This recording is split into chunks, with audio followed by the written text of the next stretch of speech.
गुरुदेव दत्त. श्री नरसिंह सरस्वती दत्तप्रभूंची कृपा विकत घेता येत नसते. सृष्टीमधल्या कोणत्याही संपत्तीनं त्यांची कृपा विकत घेता येत नाही. सोनं नाणं, सत्ता, सन्मान, प्रतिष्ठा या सगळ्या त्यांच्या दिव्य कृपेपुढे धुळीसारख्या देखील नाहीत. कारण त्यांची कृपा ही व्यवहाराचा विषय नसून आत्मसमर्पणाचा शुभंकर परिणाम असतो. त्यांच्या कृपेचा लाभ घ्यायचा असेल तर धनाच्या बाजारात नव्हे, तर कठोर तप, श्रद्धा आणि संयमाच्या बाजारामध्ये स्वतःलाच विकावं लागतं. श्री नरसिंह सरस्वती दत्तप्रभूंच्या श्रीचरणी आपला अहंकार, वासना आणि स्वार्थ यांचा त्याग केला की त्यांची कृपा होते. परंतु हा मार्ग सोपा अजिबात नाही. त्या कृपेपर्यंत पोहोचण्यासाठी प्रत्येक श्वासामध्ये त्यांचं स्मरण, प्रत्येक कृतीमध्ये धर्मनिष्ठा आणि प्रत्येक विचारामध्ये त्यांच्यावर असलेल्या भक्तीची नितांत आवश्यकता असते.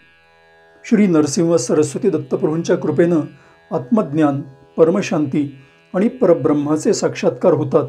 परंतु ती पात्रता लाभण्यासाठी स्वतःला तपश्चर्येच्या तप्त भट्टीमध्ये अखंड जाळावं लागतं. ज्या क्षणी स्वतःचा पूर्ण विसर पडतो आणि केवळ श्री नरसिंह सरस्वती दत्तप्रभूच उरतात, त्या क्षणीच त्यांची कृपा बरसायला लागते. गुरुदेव दत्त.